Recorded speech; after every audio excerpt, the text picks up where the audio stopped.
Good afternoon, everybody. We're ready for our 3 o'clock session. I want to make sure we get things going so we have a full time. This is Dr. Hoffman. And Dr. Hoffman, I originally know her as the mother of one of my patients. I can't go into HIPAA, but I can say that she's a wonderful, very caring person who has been a pediatric dentist now for about 20 years, has a special interest in orthodontics for an obvious connection. And she's going to give us a little talk. So let me just go ahead and introduce Dr. Hoffman to get started. Hi, everybody. Okay, I told her that I'd stay near this since we're streaming live. Can you hear me okay? I'm pretty loud on my own. Okay. I'll keep the mic handy just in case. Yes, I'm Naimisha Hoffman. My son, Ashton, is 13 now, has AMC, and fortunately for us, Ashton's AMC, he had abilities that some don't. So he's able to bend his elbows. He was able to, get his hands to his mouth, and he has a reasonable dexterity with his hands. So a lot of his, even though we have supported his needs as far as his oral care, he's able to now start to do some of that independently. So I did put this slideshow together. Mostly, this was kind of my presentation from a long time ago, and I guess when it comes to dentistry, there's a skeletal part to it, like the bone structure, and then there's the teeth.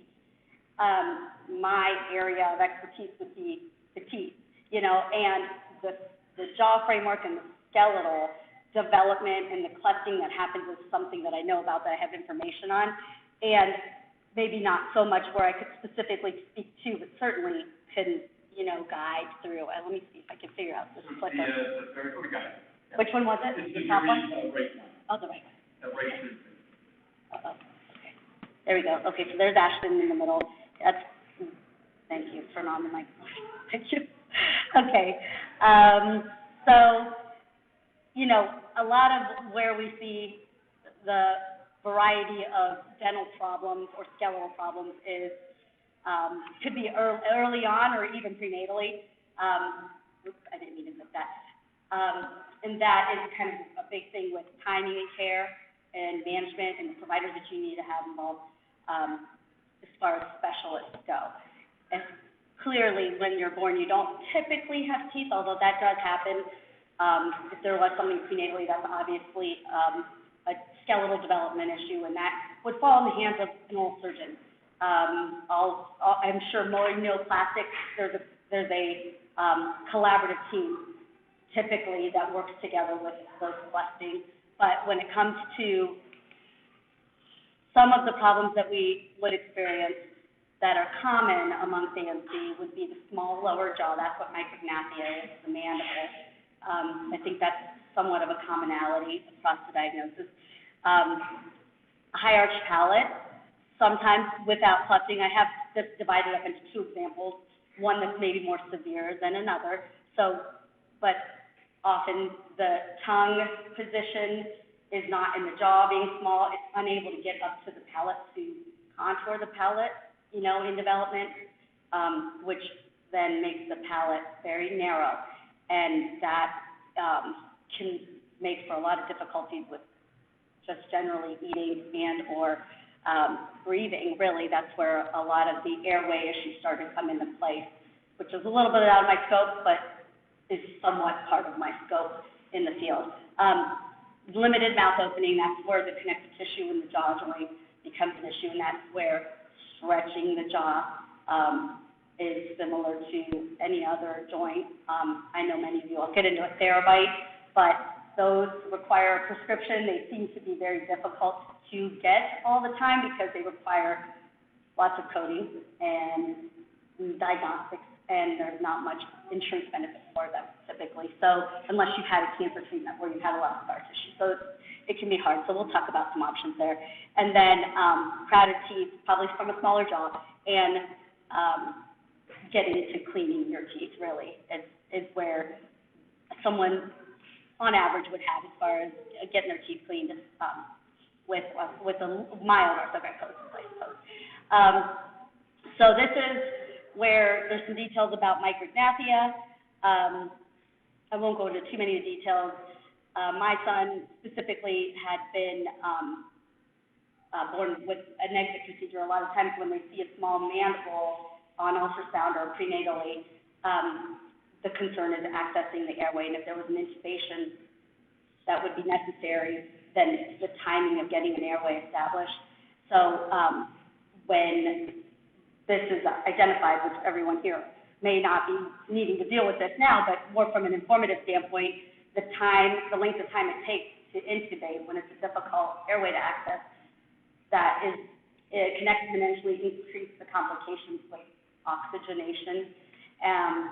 So in an exit procedure, they keep you connected to the umbilical cord. So he's connected to the baby is connected, and they successfully access the airway without the crunch of time. And then, and then there's a separation that happens, and the mom has a team, the infant has their own team to wake up. So obviously that's under general anesthesia, so there are, this is like the trade-off of some of the things, but specifically for Ashton, it was the best decision we could have ever made.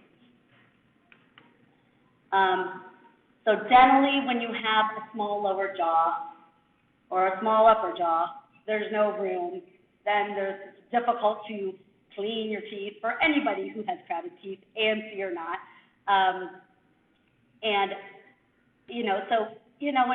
When it's appropriate, X-rays define what your actual age or biological age with your developmental age can be helpful in knowing intervention time as far as like orthodontic movement of the teeth, if it's possible. Nowadays, the philosophy is because of small jaw leading to obstructed airway and apnea risk, there's a lot more earlier intervention of orthodontics when there's a pliable bone. So those that have had a fusion of the palate or, have had clefting, then they didn't even meet. So expansion becomes more complicated. But if there was none of that, then moving the jaw framework when it's possible. So a distraction is one thing that some people may have experienced where they do mandibular distraction. They try to stimulate the mandibular growth so that the lower jaw can actually start to grow on its own, because that one can be a variable. You don't really know how much your lower jaw is going to grow. It grows down, and then it goes wide, down, and then out. So, but it's sometimes just your genetics that would lead to how far your jaw can go. So with arthrogryposis, that can be challenging to predict. So this would be a panoramic X-ray. I'd say early on for all children, a panoramic X-ray around the age of 6 just is a good general guideline to make sure that all the teeth are present or there are no extra teeth present. So like the top row here is all the teeth that are in place, and of course the ones that are in the jaw high are the ones that are due to come in. So not all of your teeth are preceded by a baby tooth. You've got 20 baby teeth, you get 20 permanent teeth, but then you also get molars behind those. So you would expect, in this image, there's no wisdom tooth bud just yet. It's all the rest. So that would be for 28 teeth, and then the wisdom teeth buds typically develop around age 12, so you might start. So the average timing for a panoramic type of X-ray, which is usually an easier type of X-ray to get for AMCers, because it doesn't require too much mouth opening to get that image. But that age of 6, 12, and then typically around that teen years for the wisdom teeth. I'm not. Oh, shucks. Okay. Wait, this one right here? Oh. No, the middle one. The middle one. Oh, God, thank you. That's good. My hand works okay there. And this is a lateral cephalometric. So why I put this in there is because this would be a diagnostic image to see how the lower jaw relates to the upper jaw. And what we oftentimes find is with an upper constricted palate in an AMCer, that means that it's like a narrow, wide type of shape. A horseshoe that's really narrow at the edge. And with the retrognathic mandible, it's not that the mandible it's short and back, but it also tends to grow down and long. So you would tend to get more of a slope this way. So your contact basically comes in the back, and it's usually open in the front. And that seems to be a similar presentation, not for everyone, obviously, but that's where maximizing how to eat is probably better than anything from an idealizing, like, your teeth and the orientation of them, but just how to get your teeth to match up at some point will help with mastication. So this is that. So now this is where I've just had some orthodontic recommendations, but I don't need to go into detail unless anyone really wants to know more about that. But if I would doubt that I'm not sure, does anyone have anyone that's in an orthodontic age where they would want information about that? Yeah, so like with the small jaw, it used to be the recommendation to take teeth out to make space to align their teeth. That's not a good idea. It's not recommended anymore because it constricts the teeth to where you are putting yourself in more of a risk of airway obstruction. So if it's already done, that's one thing, but all of the people that were orthodontically treated in my age range and, and above, now everyone's has the sleep apnea because their tongue is basically stuck in a small space and that the base of the tongue muscle just falls back and it just puts you at an increased risk. So with AMC, with already having challenges from an oral airway standpoint, crowding, taking teeth out to fix crowding for their teeth is not necessarily something that should be a goal. It would be a goal to get the teeth to occlude, to bite on each other. That would be the first step. Do you have a question? Is there ever a situation where it would be that? To take the teeth out? So I should clarify. It would be permanent teeth that you wouldn't want to take out. Baby teeth is a different story. Baby teeth are intended to hold space, and if they are keeping the permanent teeth from being able to erupt into the area that they need, then those are disposable because they're not holding appropriate space. They're blocking things. But when it comes to permanent teeth, there's usually not many scenarios that would involve that. If it's the only option from an alignment standpoint, then I would say more towards the back, trying to remove more molars from the back to allow for space as opposed to taking something from the middle and creeping it all up and in. Yeah. Any other questions about that? But there is jaw surgery, so that would be the other alternative, right, where if you have small jaws, which in orthodontics we have the small mandible, we have the clefted maxilla, or the high arch maxilla, upper jaw, where you need to surgically move the jaws to meet up with each other. And that is now, orthodontic surgery is a better way to go. And in fact, if you have a diagnosis of an apnea, sleep apnea, then there would likely be some kind of benefit towards the surgeon's cost. That's usually a collaboration between an oral surgeon and an orthodontist. And that would be, one of the kiddos here had just had palate expansion done without having to have had a surgical expansion, but they can do that. So like when your palate fuses and it's all, like there's that wide bone up there, that's challenging because you can't eat, the tissue's really thin, you can barely swallow. But what they can do at times is reduce some of that and just try to actually separate the teeth. I know it sounds terrible, but get expansion of the bone that way rather than trying to manipulate so much of the bone. But typically they would just section the bone and widen it out. And they align you get your teeth in braces, they get all straight, but they don't match up, and then they perform the surgery. So it's a long process.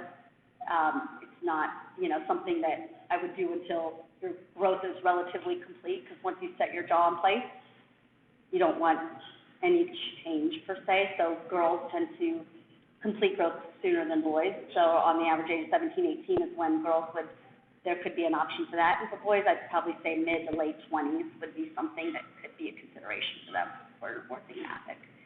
Is that for the top surgery? Yeah. Okay. Yeah. Let's see here.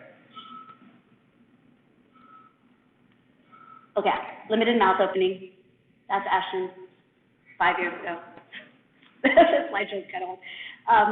But that's a terabyte ruler. And there's typically a test that you can do to kind of gauge improvement in the jaw. It's like the finger test. So you would consider a restriction if it was less than 30 millimeters of opening. So, I mean, that's basically 3 fingers, you know. So each of your fingers essentially are about 10 millimeters wide. So if you, 2 fingers, 2 to 3 fingers. But anyway, if you can get 3 fingers in, you're in a reasonable range. That's good. And if you can keep it that way, that's great. And I don't think I've seen too much with regards to the jaw tightening up, similar like contractures in the rest of the body, because it's not a jaw that's continual. You know, it's not like going through growth stages. It does have its stages, but they're maybe less. Let's put it that way. The palate doesn't change at all. So we're talking specifically about the lower jaw. So by the mid-20s, that would be about done. Maybe that does follow your legs. But anyway, this would be your guide as to where you are now and maybe how to then advance further. So a passive stretch, like as an alternative maybe to the therabite. So the therabite rehabilitation is great. We have one.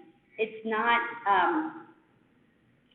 it's reasonably user-friendly, and it's not something that grows with you. In other words, the arch the way I think I have a picture of it here.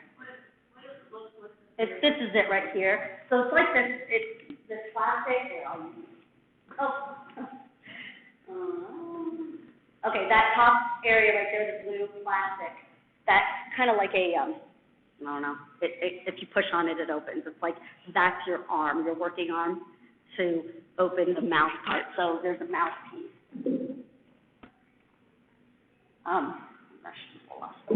There's a mouthpiece portion of it that goes on your between your upper and lower teeth, and then you basically are cranking and holding. And so these here are the pads that you put in that would the teeth rest against. So these have different sizes, and I guess that's where you could potentially outgrow your therabite as you get more teeth. You know, you want to put more of that support on all of the teeth. If you're trying to open, it gets to being a better stretch if you can get more support back there. But yeah, it's basically a pad on top, pad on bottom. Put your teeth on it and crank, and you set your measurement to where you want to go. So there's a ruler measurement. So if you know what your original measurement is, then you can, go to maybe a millimeter further, and hold, and so it's similar to stretching with your jaws, I guess, and holding that stretch for a bit, and then doing it repeatedly for a few cycles, probably 5 cycles or so, I think is what they recommend. But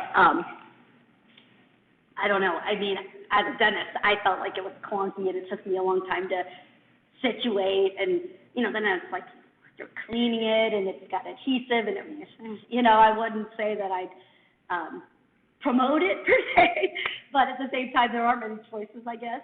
So I feel like tongue depressors, that's a good gauge for those they're millimeters thick, so you can stack tongue depressors. You kind of use your fingers as a gauge, and you're stacking your tongue depressors. You can give yourself support. Now, you need help with that, but even with this could be an independent tool, and if you have help, then that's a nice way, because you could put just in the front to start, or you could have 2 in the back just to support your molars, to kind of get maybe a deeper stretch on the joint on each side of the same amount, and that could be fixed with, duct tape I mean, so it's something that's maybe a little bit more affordable, but probably something that you can then modify as you need to and not have to order more sizes and things like that, and then you can then recycle them or whatever. So this is just more detail. Yeah, so 3 to 5 times that you would do it a day for the Therabite, and you do it for about a minute, 5 times. That would be the recommended cycle each time you did it in the day. And then it's not to where it hurts to open, and it's just a mild discomfort, similar to any stretch. So if it feels like it's too much, that is a ligament there, and that can get, inflamed like any other ligament, and you don't want to hyperextend a ligament by overstretching it. It has to be a very kind of gradual process with the jaw. And in order to fit the Therabite in, you have to be able to at least open 10 millimeters. So you have to be able to get it in your mouth. So I guess maybe that's somewhat of a limiting factor. But that's just how you would get it. I mean, you can buy them directly, but they're really expensive. Or if your medical insurance would cover it, then you need a specific prescription for it. I've just seen that it seems like they only cover it with like a scarring from radiation, something to that degree. So I don't know that I've never had to put a narrative in for it. This is just what I've learned from talking to people. So but we all kind of know that getting your mouth open bigger is just the goal in of itself, right? Is there any other questions, I guess, before? Yeah. So you had on the earlier slide, like severe, moderate, mild. Oh, yeah. On the trismus on the tight jaw, yeah. Yeah, so would you say moderate is still function with that, and not much of a problem, or is that really, or is it when it's moderate severe, you really want to take some kind of intervention? If you're functional, then that's really all the goal. You can talk, you can eat, yes. And there's probably going to be a limiting factor on what you can eat, and at least you're able to eat. That would be the thing. If you can't open enough or aren't able to kind of hold that enough, right? That's a little bit of it comes in with muscle development, So when you're chewing, you've got muscles that are connected on the inside of your mouth that connect to your joint. You have muscles on the outside of your mouth that don't directly connect your joint but they wrap your jaw, So it's more about maybe some of it could be just to making sure that some of that action can happen so that there isn't like a loss in muscle mass. So I guess I had the question of maybe irrelevant then. So if I would say, I kind of can't eat, the jaw is limited, I've always thought about is there a surgical intervention or something to widen the jaw, but would you recommend there's no real benefit for doing something like that, if the jaw wider, really good? You guys it's probably uncomfortable one day where there's something on it, try to get in there and put three one teeth, but other than that, yeah. Can function. Yeah. So I think it's stepping off the value versus the risk of whatever is being done. And if he can eat and chew, that's the number one priority. Then the next level, that if he does need an orthodontic intervention for some reason, there are props and things like that they can use to help hold you open. It's not that. Even a nitrous gas helps because it does actually take away a little bit of anxiety, and it's amazing how just tension goes away from even muscles that are tight, I mean, there's a little level of the anxiety that goes into it.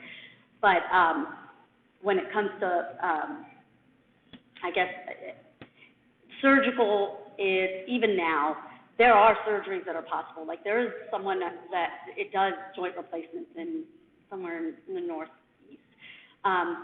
He does full joint replacements. It's kind of on the front end. It's sort of it's a pioneer approach, let's put it that way. It's sort of one of those, it's extreme if you have no other choice. Yeah. A lot of people that have TMD or, the jaw, have pain in their jaw, even then, there's not many surgical options that benefit you. So the question is, if you don't want to end up with something like a TMD situation, and you also want to keep the muscles active, but there's stretching. It's a lot of the palliative stuff It's not so much a surgical unless you're trying to do that orthodontic surgical procedure. Yeah, yeah. And I'll tell about Catherine. Yeah, They Catherine. did the surgery, but they finally talked us into doing the surgery. It lasted like 2 weeks, and then it was down tight. Are you kidding? Who? The jaw? Jaw, I'm on her doing? Dr. Marley? Ooh. Oh, it's been a long time ago.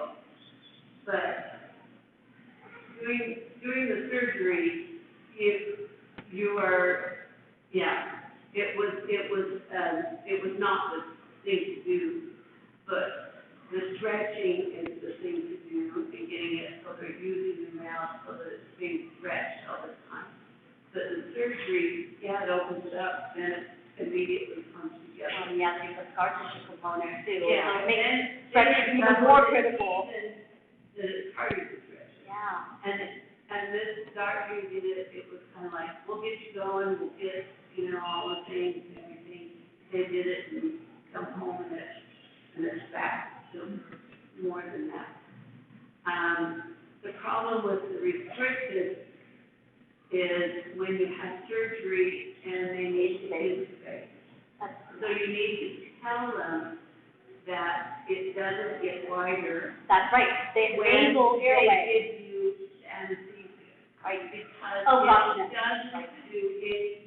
It does, it sometimes makes it worse too. I know, the anesthetic, I mean, It does. It's a really great point. That it's gonna loosen up once they give you anesthesia. No, it's not a muscular thing, So they right? can do a nasal line, or they can do. LMA. With a small, or little. You know, I wonder, can they do an LMA on you, Catherine? Have you had an information? Did they do the one in the mouth that had the balloon that blew up, that? No. Yeah, They've done both. The last time, they tried it through the nose, and they couldn't get that. Yeah.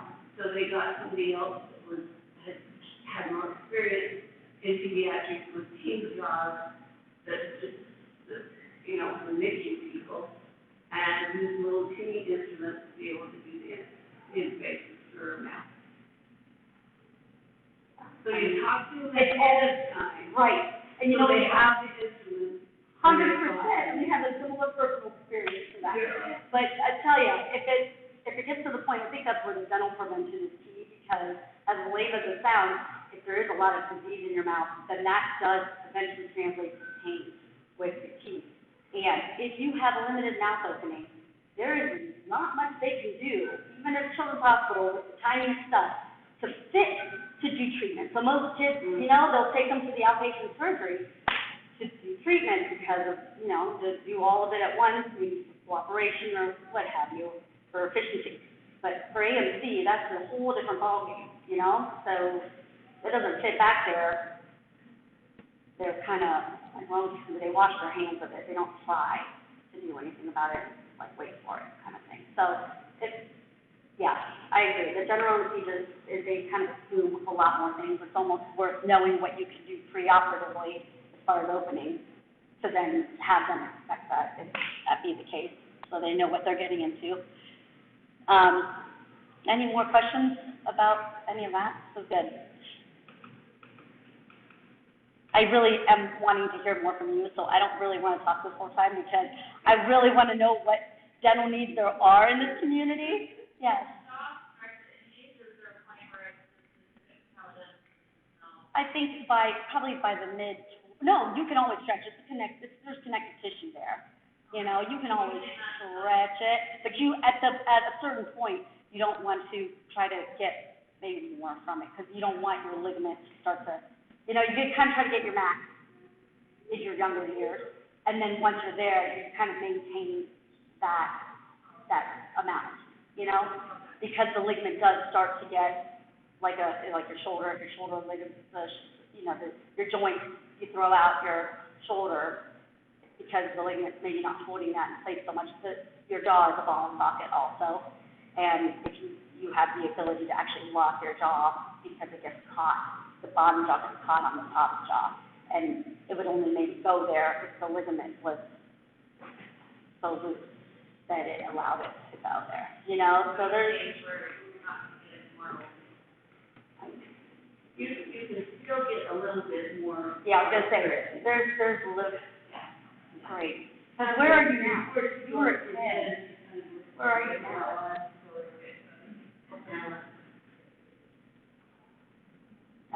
We should ask you guys more questions. And I don't know, I'm just hearing, I love but, it. your husband, she gets her teeth cleaned every 3 months. Yep, 100%.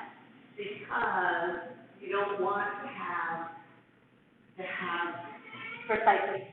That is exactly how much longer. Yeah. Because it's so hard for them to do it. You just think she inherited her dad's teeth and mine. She doesn't have a lot of problems. But it's something that is so hard, and these dentists are like, ooh, I hope you don't ever have any problems with their treatment exam, because I know how I do it.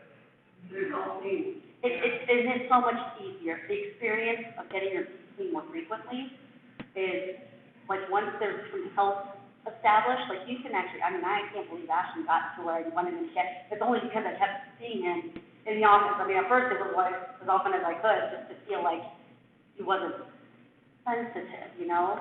Not everyone has that option, but every 3 months now, it's easy. The appointments are easier, you know, cleanings are, the plaque isn't as hard, you know, you kind of know what you saw last time, it's not so far away. You know, there's more of a sense of monitoring and familiar, you know, the provider anyway. Is there any way that, okay, my grandchild is 17, is wisdom teeth come in. He goes to the dentist every 6 months, because that's what insurance pays. Which I found out that's the wrong thing to do, okay? But he does not have any cavities except for in his wisdom teeth. Now they all have to come out. The wisdom teeth. All the wisdom teeth have to come out. And he has a small, Okay, so what if they said that they're going to do? I'm still trying to find an oral surgeon that's willing to take him into the hospital, because when he went in, he had steroids in his knee, they had been on him out. He had bronchial spasm and alcohol. So it's like, I've got to find a good oral surgeon that has. The community, that's needed, Dayton Children's Hospital, not. So I'm going to ask for our presenter to keep on, we've got 10 minutes left in the program before they kick us out. And then probably we have some time in the hallway to ask questions. Just make sure that everybody gets all your material. Yeah, no, that's okay. My materials, you know, I've got samples of all this. I have a plethora of things that I brought, but I brought some shower glasses. These are for you to have. I'll leave them out there for whomever. But you attach it to your shower head, and it will divert some of the water to it's a water tank for the shower, which, you know, so then you don't have to worry about the mess, but it's actually got a small enough tip that helps you to access areas that otherwise a brush would be a challenge for. So, you know, it's like, throw them out.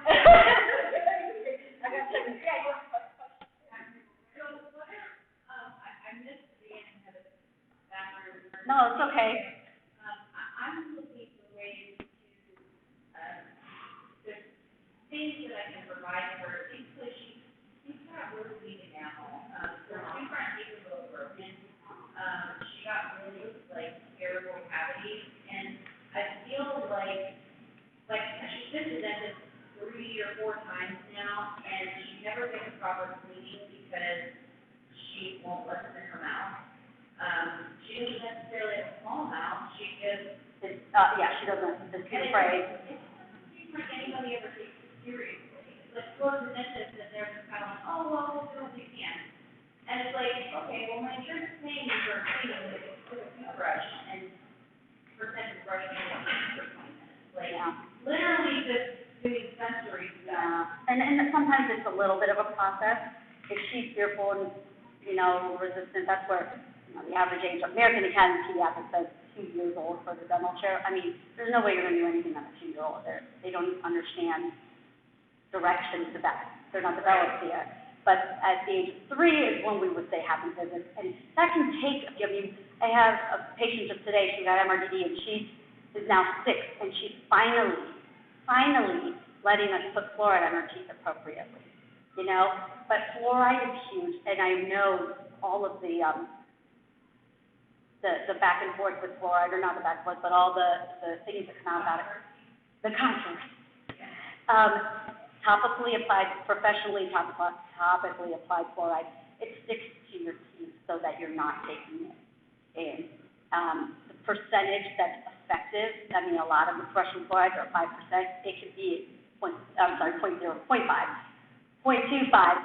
is an effective dose, as long as it's staying on your teeth. The idea with fluoride is the longer it stays on your teeth, the better effect it can have. It's an ionic exchange. That's all it is. You just lose your fluoride. It just goes away. It's already in your teeth, and it goes out. So you just need to replenish within your enamel. And the more you can replenish within your enamel, the harder your enamel is. So that's one thing that's preventive, especially for kids. And when they don't effectively use toothpaste, because I would want to make sure they're able to spit, right? You would test in a cup, how much you gave them to put in their mouth, or just plain water, and have them spit and mark. And so you know that they're effectively spitting before you start a fluoride toothpaste. That's why So you need to, you kind of need to control that, right? So, it's delicious. yeah, but then there's also things like xylitol, which is out there. It's an all-natural sweetener. I have Dolly Pop, this little girl developed these. They're, all natural and anti-allergy lollipops that have xylitol in them.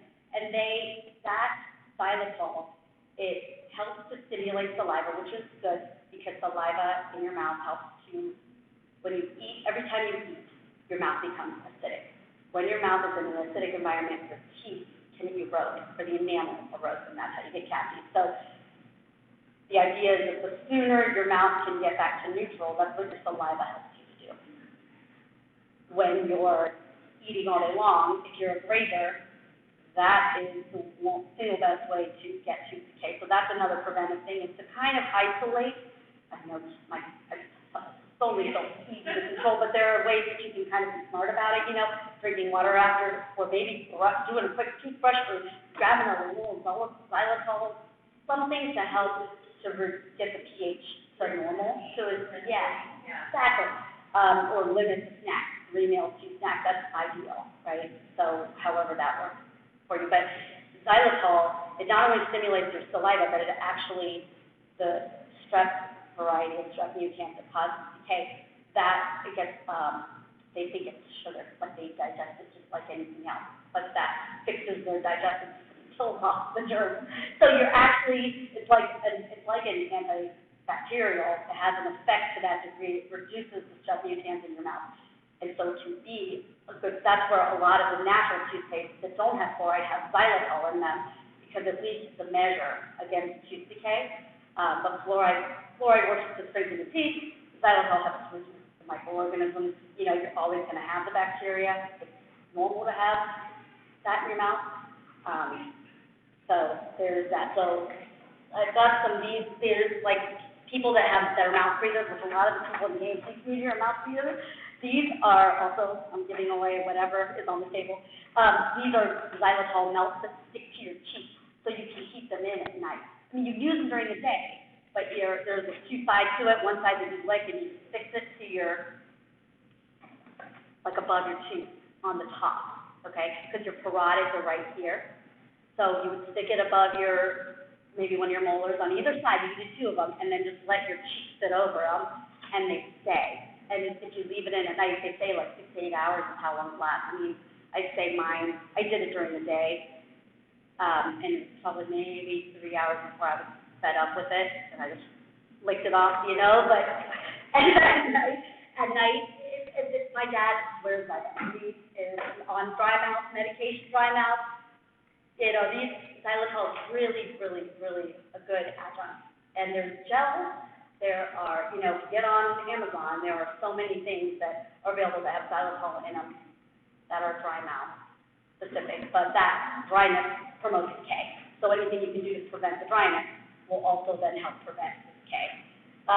Then I'm just gonna really quick, because I've got 3 minutes, but there's these toothbrushes, those adaptive toothbrushes, that, if you have a limited opening, this still needs to fit in your mouth, but it's a 3-way brush. So I don't have the Collis curve one on the left, but I have one similar to the one in the middle, where there's a brush on the outside, the inside, and these are sensory brushes too. Like a lot of people in the autistic community use this brush, but it's got bristles, so the idea is that you put it in place and you bite down.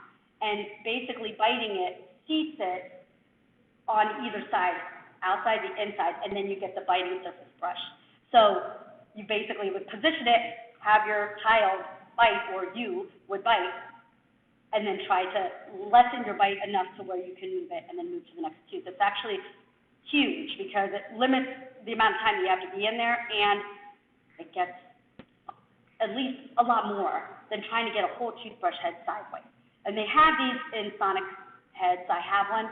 I don't know that Sonicare, but I love Sonicare brushes, and they're not for everybody. And if there's a sensory issue, a motorized toothbrush, any of those battery ones are just not worth it. The bristles don't move with the motorized handle. I would err towards something that's got a rechargeable base.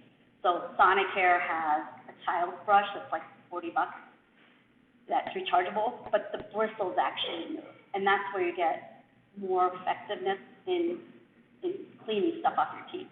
So if you're going to do that, but if you have a lot of sensory issues, it's almost better that you get acclimated to it and slowly get comfortable with things in your mouth where they are.